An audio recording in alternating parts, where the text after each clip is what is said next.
ڕۆژی سێ سێ ساڵ تێپەڕ دەبێ بەسەر کارەسات و مەرگە ساتی داگیرکردنی ناوچەی شنگال لەلایەن داعشەوە کە تاوەکو ئێستا ئازارەی لە هزری هەموو تاکێکی کورد ماوەتەوە. ئەندامێکی مەکتەبی سیاسی یەکێتی نیشتیمانی کوردستانیش دەڵێ ئەمە ڕۆژێکی لەبیر نەکراوە بۆ گەلی کورد، چونکە ئێزیدی و مەسیحی و کورد هەمومان لە چوارچێوەی یەک هەرێمدا دەژین و ئەوەی لە شنگال ڕوویدا لە هەمومان ڕوویداوە. بۆیە یەکێتی نیشتیمانی کوردستان ئەوسا و ئێستاش هەمیشە بەخەمەوە لە ئازارەکانی شنگال و هاوڵاتیانی تێگەیشتووە، بۆیە دەیان فەرماندەی لەو پێناوە کردە قوربانی. سێی مانگی هەشت ڕۆژێکی پرسە و پڕ ئازارە لە مێژووی گەلەکەمان، بە تایبەتی بۆ برایەنی ئێزیدی اعتیبار دەکرێت بە فەرمانی ژمارە 74. دیارە پێشتر ئێزیدیەکان زۆر جار هێرشیان کراوەتە سەر و ئەزیێت دراون، بەڵام ئەمەی ساڵی 2014 لە سێی هەشت شتێکی بێوێ نەبوو لەوەی کە هێرشکرا سەر برایەنی ئێزیدی و سەر سەهەل نەینەوە برایەنی مەسیحی ژمارەیەکی یەکجار زۆر لە ژن و کچیان ڕفێنران. من ئێستا لە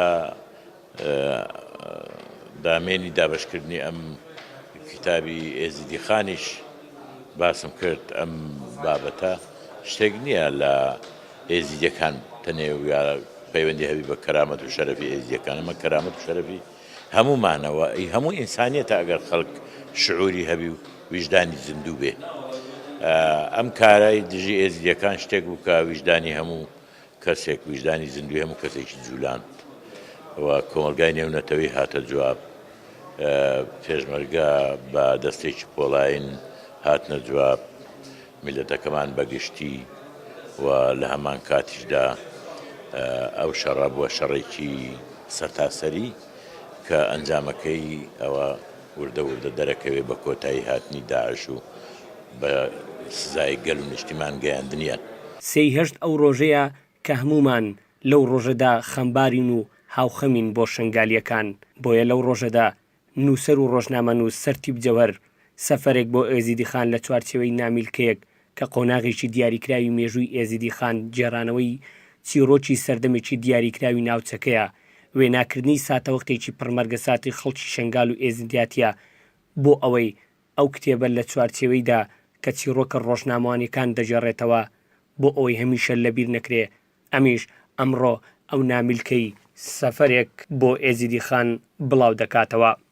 ئەمڕۆ سێ ساڵ تێدەپەڕێ بەسەر کارەساتی شنگال و مەرگەساتی کوردانی ئێزیدی. بۆ بۆنێەوە من گەشتێکی ڕۆژنامەوانی چیرۆکێکی ڕۆژنامەوانیم چاپ کردووە، باس لە ژیانی ئەو ناوچەیە دەکە دوای هێرشی نەگریسی داعش، چیرۆکی تراژیدی کوردانی ئێزیدی دەجێڕمەوە بە شێوەیەکی ڕۆژنامەوانی، باس لە وردەکاری ژیانی ئەوان دەکەم دوای ئەو کارەساتە و مەبەستشم لە چاپکردن و لە جێڕانەوەی ئەو تراژیدیایە بۆ ئەوەیە کە ئەو مێژووە تۆمار بکەم، ئەو ڕاستیانە وەکو خۆی تۆمار بکەم. دواتر ئەگەر کەسێکی دیکە هات بە شێوێکی دیکە نەیجێڕتەوە ڕاستیەکان لە زاری خەڵکی ناوچەکە و بە شێوەیەکی لە ڕێی وشەوە تەسویری وێنەی تراژیدیایەکەم گرتووە. سێ ساڵ تێپەڕ دەبێ بەسەر داگیرکردنی ناوچەی شنگال کە لەو ڕۆژەدا بەدەیان هەزار هاوڵاتی ئاوارە بوون و نزیکەی 6,000 هاوڵاتی کچ و ژن و منداڵ کەوتنە ژێردەستی داعش. ئەو ئامارانەی ئێستا هەن تاوەکو ئێستا نزیکەی 2500 کەس لە ژێردەستی داعش ڕزگار کراون و بە هەزاران کەسیش لە ژێردەستی ئەوان لە کڵۆلی و لە ماتەمی و لە ناخۆشی و ئازارەکانی ژیاندا دەگوزارێن.